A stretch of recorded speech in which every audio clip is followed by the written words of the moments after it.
नमस्कार साथियों, मैं दीपक आप सभी का बेसिक मैथ्स पे स्वागत करता हूं। तो आज हम आपको पढ़ाएंगे जो प्रीवियस ईयर में रेलवे में आए हुए क्वेश्चन है। देखिए, रेलवे का हमारा एग्ज़ाम अगस्त में होने वाला था, अब वो पोस्टपोन्ड होकर शायद जो है सितंबर में होगा। तो जब भी हो, अगस्त हो या सितंबर में हो, अभी कंफर्म नहीं हुआ है। तो ये क्वेश्चन प्रीवियस ईयर में आया हुआ है रेलवे के अंदर।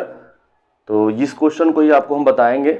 इसको हम आपको एक बेसिक मेथड भी बताएंगे कि बेसिक तरीका से कैसे कर सकते हैं अगर आप अभी एग्जाम देने जा रहे, इस बार फॉर्म भरे हैं, आपकी तैयारी नहीं है, और शॉर्ट ट्रिक से भी कैसे कर सकते हैं, मैं दोनों बताऊंगा। तो पहले मैं आपको इसका शॉर्ट ट्रिक ही बता देता हूँ। चलिए क्वेश्चन को सॉल्व करते हैं।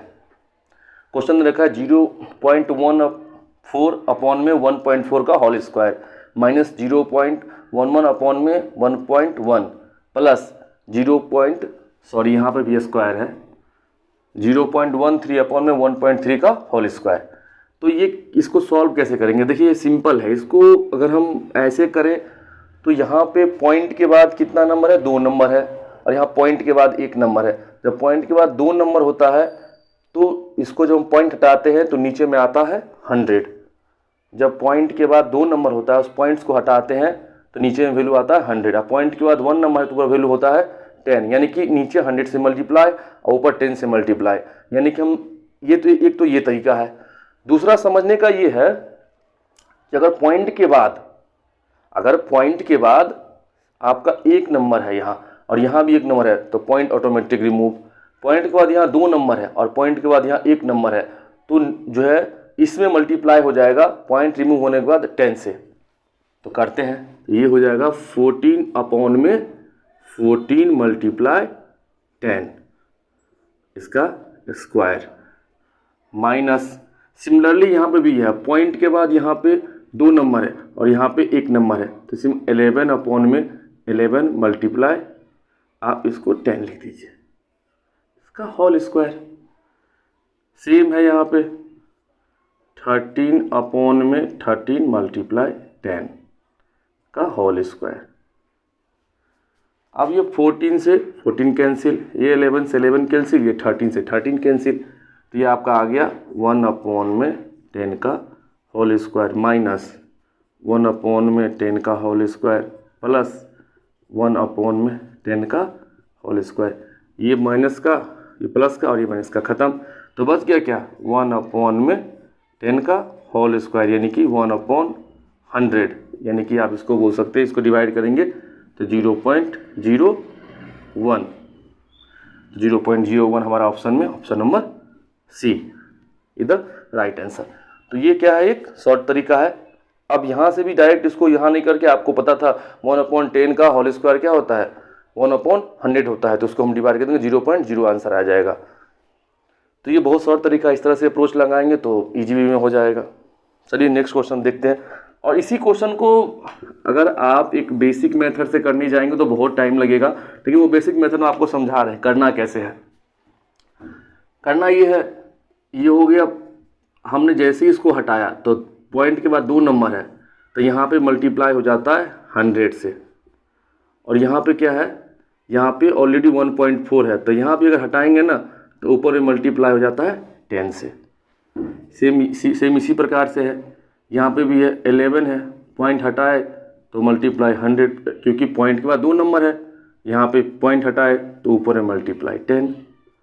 देखिए, पॉइंट के बाद 2 नंबर है, इसको अगर हम पॉइंट रिमूव करते हैं तो नीचे 100 से मल्टीप्लाई होता है। ऑलरेडी 1.3 है तो उसमें भी हटा देंगे तो ऊपर हम 10 से मल्टीप्लाई कर देंगे। अब देखिए, यहाँ पे ये इससे ये कैंसिल हो गया, इससे ये कैंसिल हो गया, 1 अपॉन में 10, और ये पूरा का पूरा होल स्क्वायर है, ये सारे में होल स्क्वायर है तो 1/10 का होल स्क्वायर। यहाँ भी सेम इसी प्रकार से 1/10 का होल स्क्वायर प्लस ये से ये कैंसिल हो गया, और ये है 13, यहाँ पे ये 13 से ये 13 कैंसिल, 1/10 का होल स्क्वायर, ये से ये कैंसिल, वही आ गया फिर से 1/10 का होल स्क्वायर, ये बराबर हो गया 1/100, यानी कि 0.01। ये आपका एक बेसिक मेथड है, पूरा प्रोसेस से जाना पड़ता है। अगर आप इसको और भी शॉर्ट से आप करना चाहते हैं, यानी कि इसको अगर और हम शॉर्ट से करें तो इसी में हमारा आंसर छुपा हुआ है। देखिए ये सीधा हम डायरेक्ट इसको कैंसिल करके 1/10 का होल स्क्वायर लिख देंगे। उनको पता है 14 कैंसिल हो जाएगा और 10 आ जाएगा, माइनस यहाँ भी इससे कैंसिल हो जाएगा 1/10 होल स्क्वायर, यहाँ भी इससे कैंसिल हो गया क्योंकि पॉइंट के बाद 2 नंबर, पॉइंट के बाद 1 नंबर है तो नीचे में 10 होल स्क्वायर, इससे ये कैंसिल, ये आ गया आपका 1/10 का होल स्क्वायर, इट मीन्स 1/100 बराबर 0.01। आप थोड़ा सोचने का अगर आप अप्रोच चेंज करते हैं तो आप इस तरह से कर सकते हैं। जैसे आपको समझाया कि पॉइंट के बाद 2 नंबर है और पॉइंट के बाद यहाँ 1 नंबर है तो ऊपर तो आएगा 10, नीचे आएगा 100, तो एक 0 कैंसिल ही हो जाएगा और ये 14 वैसे ही कैंसिल हो जाएगा, तो यानी कि 1/10 रह जाएगा, डायरेक्ट 1/10 सब इसी तरह से सब में आएगा। तो आप जो है इसको इस तरह का सॉल्व कर सकते हैं, बहुत सिंपल है अगर जो है आप इसको करेंगे तो। नेक्स्ट क्वेश्चन है हमारा ये भी क्वेश्चन आया हुआ है 64 × 5 की पावर 4 और -5 की पावर 4 × 16। तो इस क्वेश्चन को भी किसे हम बहुत ही एक शॉर्ट ट्रिक से कर सकते हैं, चलिए हम आपको बताते हैं और समझाते हैं। देखिए इस क्वेश्चन में ये 5 के पावर 4 दोनों में है तो ये हम कॉमन ले लेते हैं, 5 की पावर 4 को क्या लेते हैं, कॉमन निकाल लेते हैं 5 की पावर 4, तो यहाँ क्या बच जाएगा। और ये देखो ये 16 है, 16 यानी कि 16 जो है 16 चौका 64, यानी कि 16 के टेबल में जो है 4 बार में आता है, यानी कि हम यहाँ पे 16 भी कॉमन ले लेते हैं। तो यहाँ से क्या बच जाएगा, यहाँ से बच जाएगा 4 और यहाँ पे ये भी कॉमन आया, क्या आ गया -1, क्या हो गया -1। देखिए ये 16 इसमें भी 16 है, यानी कि 16 मैंने कॉमन ले लिया, 5 की पावर 4 5 की पावर 4, तो यहाँ क्या बच गया 4 बच गया, यहाँ बच गया 1। तो 16 × 5 की पावर 4, 4 - 3 4 - 1 3। अब इस तरह से ऑप्शन नहीं है मेरे पास, तो ऑप्शन कुछ जीरो वाले नंबर्स में है, तो इसको ना हम ऐसे मल्टीप्लाई नहीं करेंगे, थोड़ा दिमाग से मल्टीप्लाई करेंगे और जल्दी भी हो जाएगा। मैं आपको दिखा रहा हूँ 16 5 की पावर 4 है, यानी कि 5 4 टाइम मल्टीप्लाई है, तो इसको 25 × 25 × 3। अब देखो इसको भी जो ना, इसको यहाँ पे भी हम क्या करेंगे, इस 16 को 2 पार्ट में 4 × 4 25 × 25 × 3। हम ऐसा अगर हम मल्टीप्लाई करेंगे तो ये आ जाएगा आपको 5 को 5 से 25, फिर 5 को 125, फिर 125 को 5 से 625, यानी कि 5 को जब हम 4 टाइम मल्टीप्लाई करेंगे तो हमारे सामने क्या आ जाएगा 625। फिर क्या करेगा, इसको मल्टीप्लाई करो, फिर अब हमें यहाँ दिख रहा है कि 5 को 5 से 25 आ जाएगा, यानी कि 25 2 टाइम लिखेंगे और 16 को 4 × 4 लिखेंगे तो हमारा 100 वाले जीरो में आ रहा है, यानी कि हमको मल्टीप्लाई करने में ईजी होगा, यानी कि इसको मल्टीप्लाई कितना होगा 100, ठीक, इसको भी इसको मल्टीप्लाई कितना होगा 100 और 3। देखिए आप इसको मल्टीप्लाई करना इजी होता है, 2 0 2 0 4 0, बस 3 पे हमें 4 0 डाल देना है, तो है ना आसान। यानी कि इस तरह से अगर आप करते हैं तो क्या है, बिल्कुल आसान है।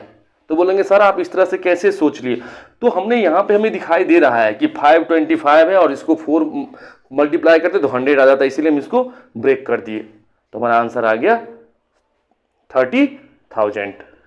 और आप बहुत सेकेंडों में कर सकते हैं, यह है इसका बिल्कुल शॉर्ट तरीका। और ये चीज़ ये तो मैंने आपको यहाँ समझा के बताया है कि 5 की पावर 4 है तो इसको आप 25 × 25 लिखो, मेरे दिमाग में कैलकुलेट कर लिया था कि 25 × 25 और 16 को हम 2 पार्ट में करेंगे 4 × 4, यानी कि अगर आप जो है 4 × 4 करेंगे फिर 25 से करेंगे तो 100, फिर 100 और फिर आपके पास 3 है। तो आप इस तरह से करते, मैं आपको समझाने के लिए ये सारी बात बताई, आप यहाँ माइंड में भी कैलकुलेट कर सकते हैं डायरेक्ट। तो आपको मैंने शॉर्ट ट्रिक भी समझा दिया और आपको मैंने लॉन्ग मेथड भी सिखा दिया। तो आप चलते हैं नेक्स्ट क्वेश्चन की तरफ।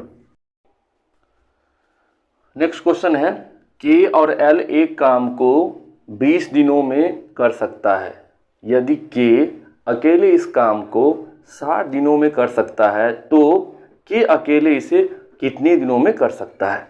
क्वेश्चन है कि के और एल किसी काम को 20 दिनों में कर सकता है। के और एल कोई बंदा है जो किसी काम को 20 दिनों में कर सकता है। मतलब यानी कि अगर इस काम को के और एल करता है, मिल के करता है, तो क्या कर सकता है, इसको 20 दिनों में कर सकता है। यदि के अकेले इस काम को 60 दिनों में कर सकता है, यानी कि अब के अकेले इस काम को 60 दिन में कर सकता है, तो एल अकेले इसे कितने दिनों में करेगा। तो इसका सबसे सिंपल लॉजिक ये होता है, जैसे कि के और एल दे रखा है ये, और फिर क्या है, के अकेले कर रहा है, तो जो काम दे रखा है उसको हम यूनिट मान लेते हैं, यानी कि इतना जो है इतने दिनों में कर सकता है, यानी कि उसको हम इतने यूनिट मान लेते हैं, यानी कि ये 20 दिन में कर सकता है और के अकेले 60 दिन में कर सकता है। अब इस दोनों का हम क्या करते हैं, एलसीएम निकाल लेते हैं। 20 और 60 का क्या करते हैं, एलसीएम निकाल लेते हैं। ये 20 और ये 60, इस तरह से।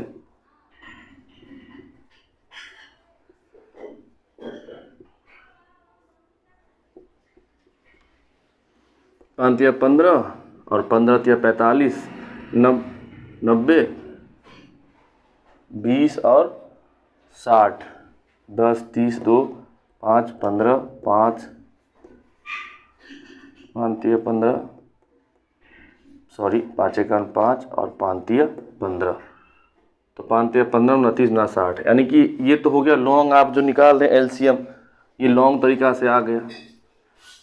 तो इसको हम शॉर्ट से भी कैसे देखिए, अगर इसमें है ये 20 है मल्टीप्लाई 3 60 और ये 20 है, तो यानी कि इसका एलसीएम कितना आ जाएगा हमारे पास, इसका एलसीएम हमारे पास आ जाएगा, इसको हम आपको यहाँ पे इस तरह से निकालते हैं, इस अप्रोच से।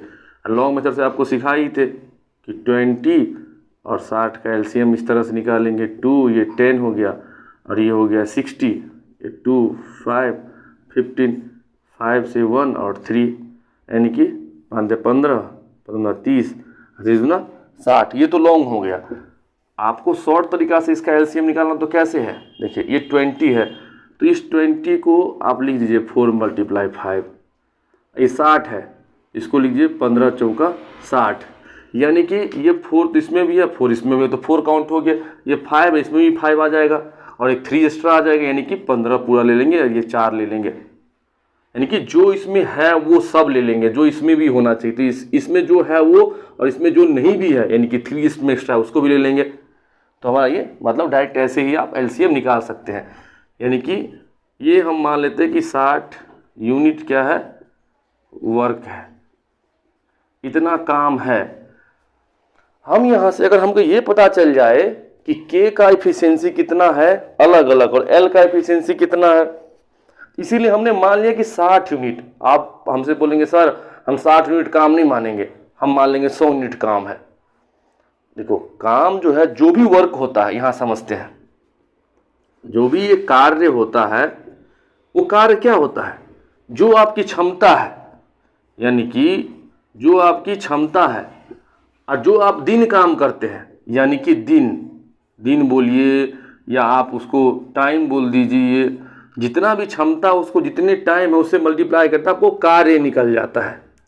क्या निकल जाता है, कार्य निकल जाता है। यानी कि जो भी आपने काम किया है वो काम आपका क्या है, जो आपकी क्षमता है और साथ में जितने घंटा आपने किया है उसको, जो आपका क्षमता को उतने आवर से उतने दिन से मल्टीप्लाई कर देते हैं, तो आपकी क्या निकल जाता है, वर्क निकल जाता है, यानी कि कार्य निकल जाता है।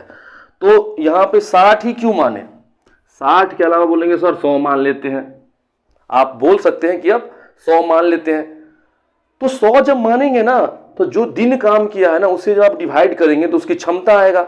यानी कि हम क्षमता कैसे निकालते हैं, अगर हमको क्षमता निकालना हो तो क्षमता निकालते हैं, जितना भी कार्य है उसमें हम भाग देते हैं किससे, जो भी आप दिन काम किए हैं, दिन हो गया या फिर घंटा हो गया, तो हमारा क्षमता निकल जाता है। तो हमको यहाँ से इसकी क्षमता निकालना है, तो 100 मानने के से डिवाइड हो जाएगा, पर ये डिवाइड नहीं होगा, फ्रैक्शन में वैल्यू आ जाएगा। इसलिए हमको ऐसा वैल्यू मानना होता है, हम इस तरह का वैल्यू मानते हैं जो भी दिन है वो जो कार्य है उसे डिवाइड हो जाए। इसीलिए क्यों नहीं, जितना दिन उसने कार्य किया है उसी को हम जो है एलसीएम लेके उसी को उतना यूनिट हम क्या बोलते हैं, वर्क है। यानी कि 60 यूनिट क्या है, वर्क है। तो इसको 20 को 60 में डिवाइड करेंगे तो कितना आ जाएगा, 3, और इसको 1, यानी कि ये हो गया क्षमता। क्या हो गया ये हो गया आपका क्षमता, इतना क्षमता। यानी कि इस दोनों का क्षमता कितना है, 3 है, और ये के का क्षमता ये है, तो एल का क्षमता कितना हो जाएगा, 2 हो जाएगा। तो पूछा है कि एल अकेले इसे कितनी दिन में कर सकता है, तो एल कार्य कितना है, 60 यूनिट है, उसकी क्षमता कितनी है एल की, 2 है, तो कितना हो गया 30, यानी कि 30 डेज निकल गया। आई होप आप इसको समझ गए होंगे, मुझे भरोसा है कि आप इसको समझ गए होंगे। मैंने आपको बताया है जिस तरीका से, इसको आप समझ गए होंगे। तो मैंने इसलिए इतना डिटेल्स में आपको बताया है ताकि आप समझे कि ये होता किस तरह से है, हम क्यों इसको जो भी टाइम दिया रहता है या दिन दिया रहता है उसी को हम क्यों उसी का जो है सो एलसीएम लेके क्यों उतना हम यूनिट कार्य मान लेते हैं। इसलिए तुम्हें पता नहीं है वो कितना कार्य किया है, कितना कार्य किया, कोई उसका पता नहीं है, ये 10 काम किया, 20 काम किया, 50 काम किया, 100 काम किया, 200 काम किया, इसीलिए हम उसी का एलसीएम लेके उतना कार्य मान लेते हैं। अब चलते हैं नेक्स्ट क्वेश्चन की तरफ। अब हम नेक्स्ट क्वेश्चन आपको, क्वेश्चन है कि 13 सेंटीमीटर त्रिज्या वाले वृत्त की परिधि पर बने हुए वर्ग का क्षेत्रफल ज्ञात करो। यानी कि 13 सेंटीमीटर त्रिज्या वाले वृत्त पर 13 सेंटीमीटर त्रिज्या वाले वृत्त की परिधि पर बने हुए वर्ग का क्षेत्रफल ज्ञात करो। यानी कि आपको वर्ग का यानी कि एक स्क्वायर का क्षेत्रफल ज्ञात करना है, लेकिन वो जो 13 सेंटीमीटर त्रिज्या वाले वृत्त है उसकी परिधि पर वर्ग है वर्ग। यानी कि एक जो है इस तरह से जो है हमारे पास एक बढ़िया सा क्या है वृत्त है, और इस पर कुछ इस तरह से जो है हमारा स्क्वायर बना हुआ है। यानी कि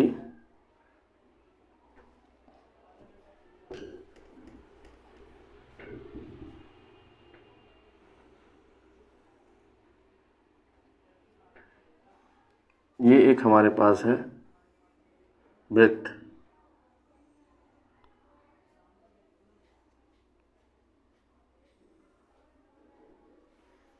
और ये इस वर्ग की, ये जो वर्ग है ये वृत्त की क्या है, परिधि पर है। यानी कि इसको हम यहाँ से लेके, ये इसकी क्या है त्रिज्या है, और इसकी त्रिज्या ये भी है। ये मान लो यहाँ पे अगर वो होता तो ये जो वृत्त है उसकी ये त्रिज्या, ये भी त्रिज्या इसके सेंटर से, उस पे ना 13 सेंटीमीटर का क्या है ये हमारा है, और ये भी 13 सेंटीमीटर है।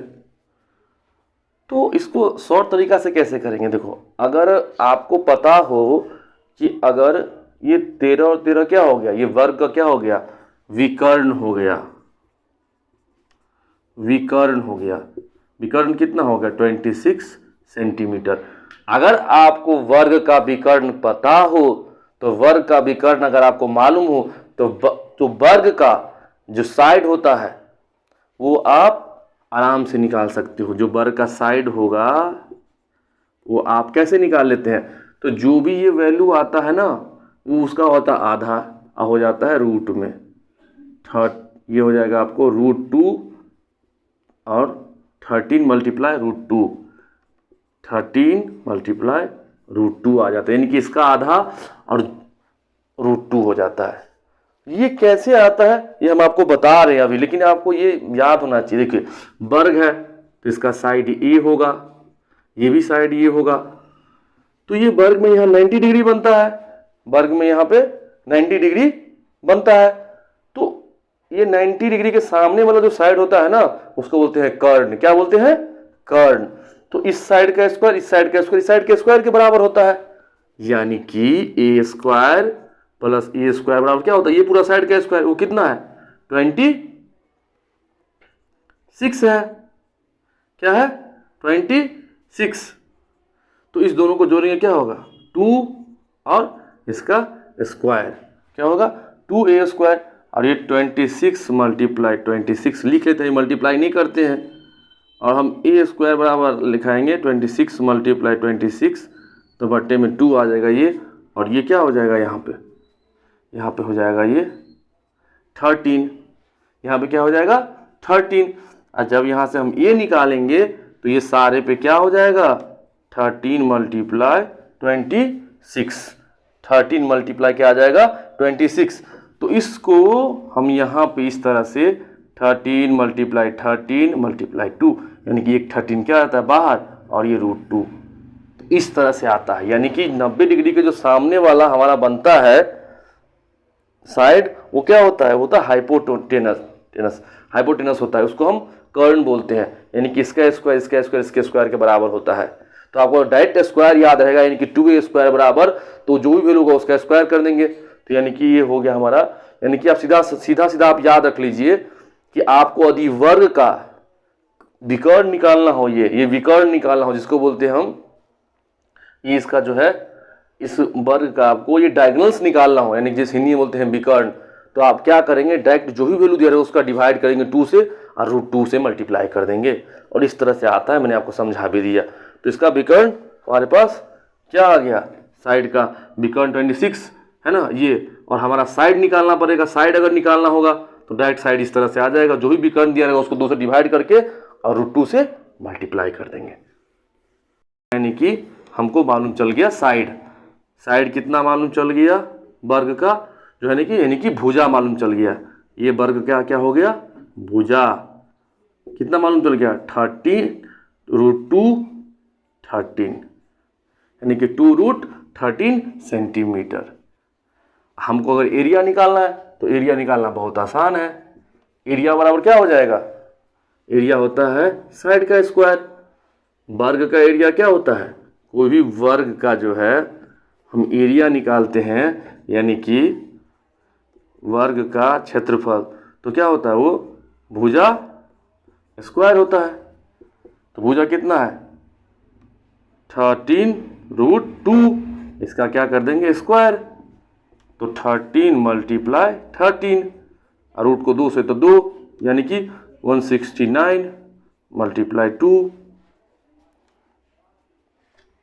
क्या आपका आंसर आ जाएगा यहाँ से 169 होता है, 13 169, तो आपका आ जाएगा 9 दूना 18, 6 दूना 12, 1 13 और 2 1 3, यानी कि आ जाएगा 338, यानी कि ये आपका आंसर आ जाएगा। इसको जो आप मल्टीप्लाई करेंगे 13 को तो 169 हो जाएगा, इसको स्क्वायर हटाएंगे ना, और √2 को √2 से मल्टीप्लाई करेंगे तो 2 आता है, तो इसको आ जाएगा 8 और यहाँ आ जाएगा 3 और ये आ जाएगा 2, ये 3, यानी कि 338 338। तो अगर आपको पता हो तो इसको आप आसानी से कर सकते हैं। देखिए अगर आपको पता होगा तो इतना डायग्राम भी लिखने की ज़रूरत नहीं है।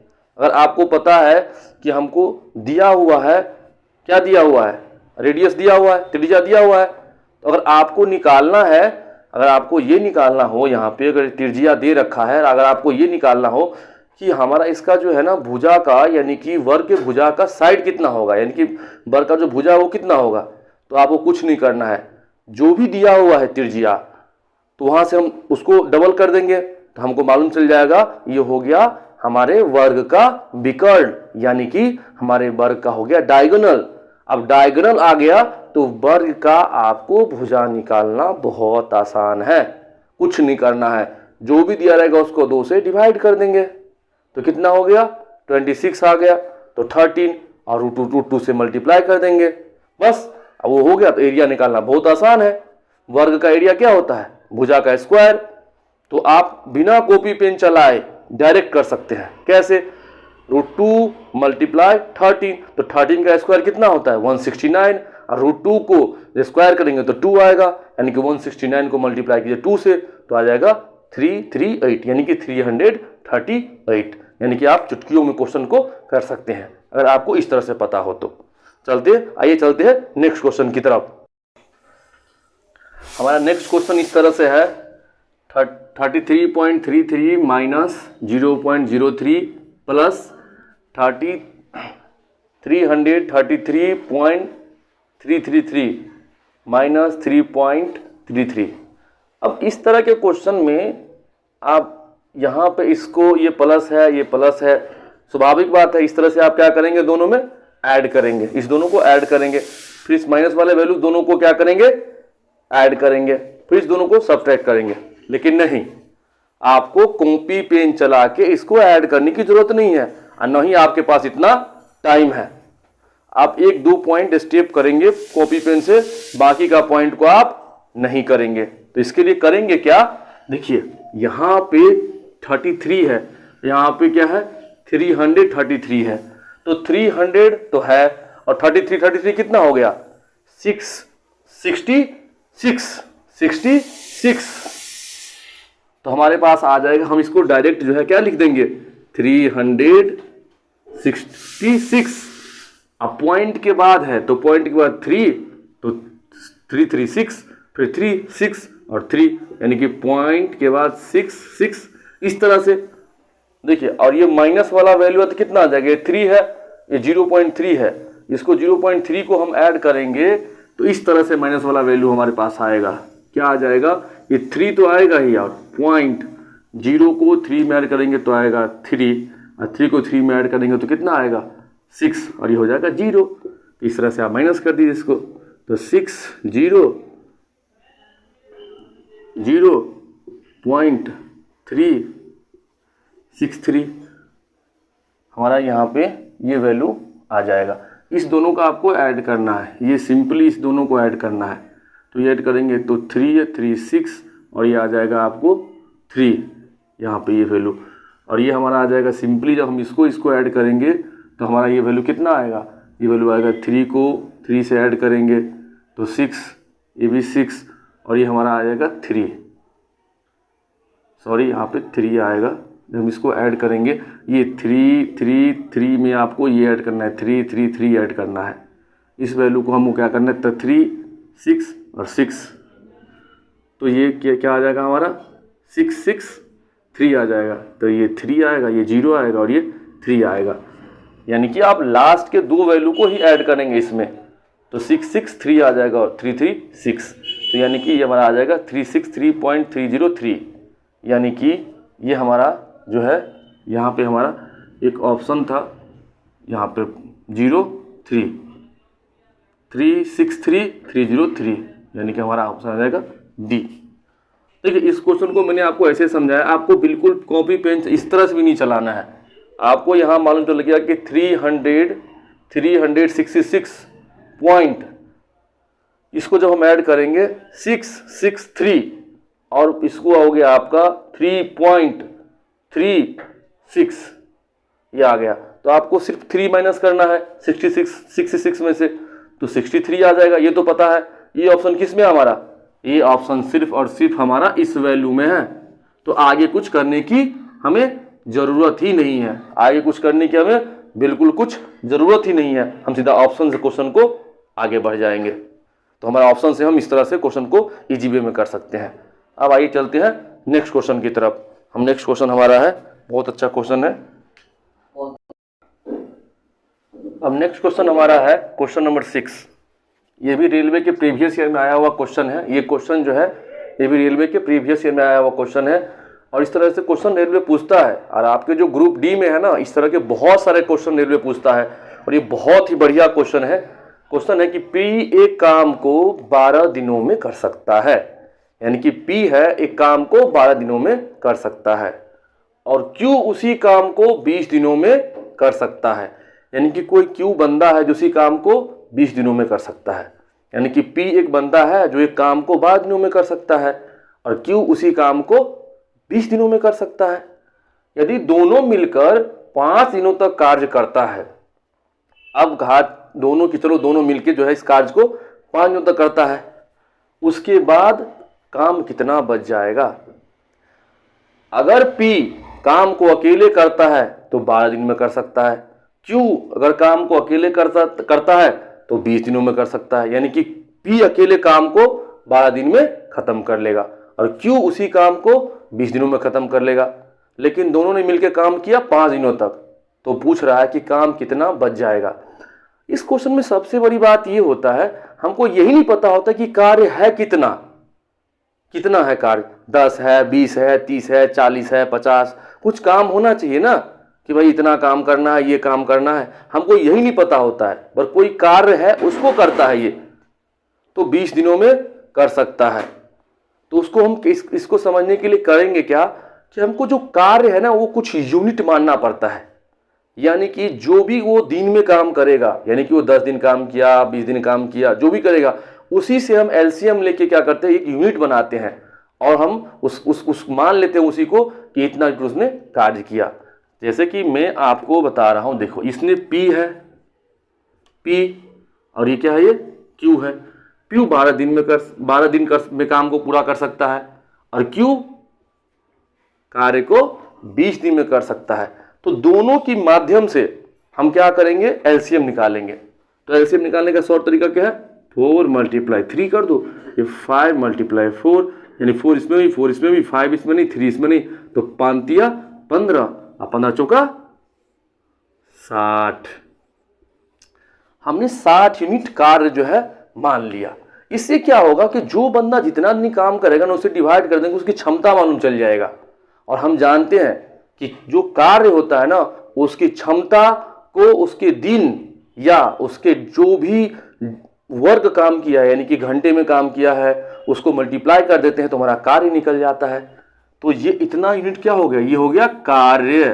क्या हो गया, ये कार्य हो गया।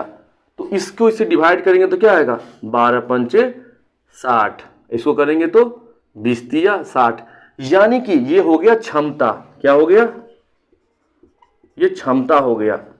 ये क्या हो गया, ये क्षमता हो गया। अब हमें ये मालूम करना है कि कौन कितने दिन में कर सकता है, कितना काम किया, कितना किसकी क्षमता है। तो बहुत इजी है, हमें क्षमता मालूम चल गया, कितना दिन उसने कार्य किया वो भी मालूम, मतलब कितना दिन वो कार्य कर सकता है वो भी मालूम चल गया, और कितना दिन कार्य कर रहा है वो हमारे दिया हुआ है।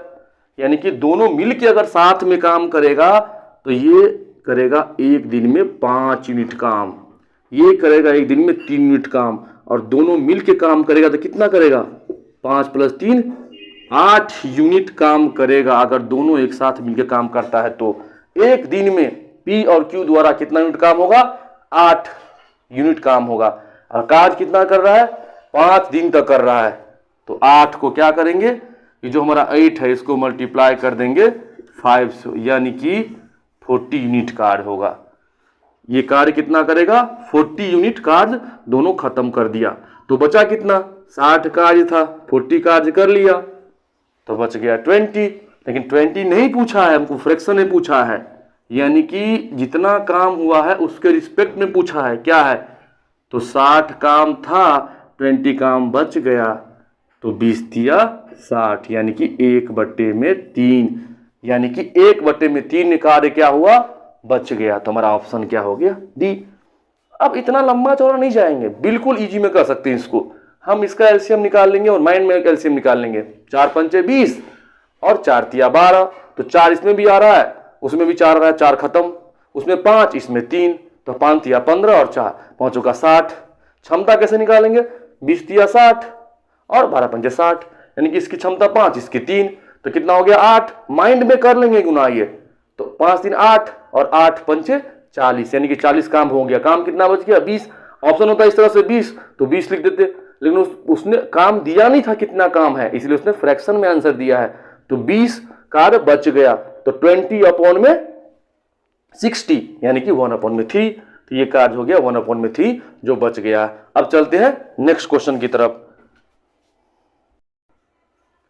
हमारा नेक्स्ट क्वेश्चन है, ये लास्ट क्वेश्चन है, ये भी रेलवे में आया हुआ ये क्वेश्चन है। इसमें आपको देखिए एक बेसिक मेथड है, इसमें बोला है हमें यहाँ पे फाइंड करने के लिए जो है हमारा यहाँ से फाइंड करना है y की वैल्यू, ये y को वैल्यू फाइंड करना है। ये क्वेश्चन दिया हुआ है, ये क्वेश्चन दिया 5x + y = 44, y - 6x = -11, ये दिया हुआ है हमें। 5x + y = 44, y - 6x = -11। इसने पूछा है कि y की वैल्यू क्या होगा। आपको x की वैल्यू पूछ सकता था, लेकिन हमें पूछा है किसका वैल्यू है, y का वैल्यू पूछा है। तो इसका बहुत सारा तरीका है करने का। एक तरीका तो ये है कि आप जो है यहाँ पे x की कोई वैल्यू मान लीजिए, इसमें पुट कर दीजिए, y का वैल्यू इसमें से उठाए, सेटिस्फाइड कर गया तो आंसर आ गया। जो हम 9, 10, 11, 12 में पढ़ते हैं, एक तरीका तो ये है। दूसरा तरीका है इसको सॉल्व करने का। चलिए हम आपको सॉल्व करके ही बताते हैं। 5x + y = 44।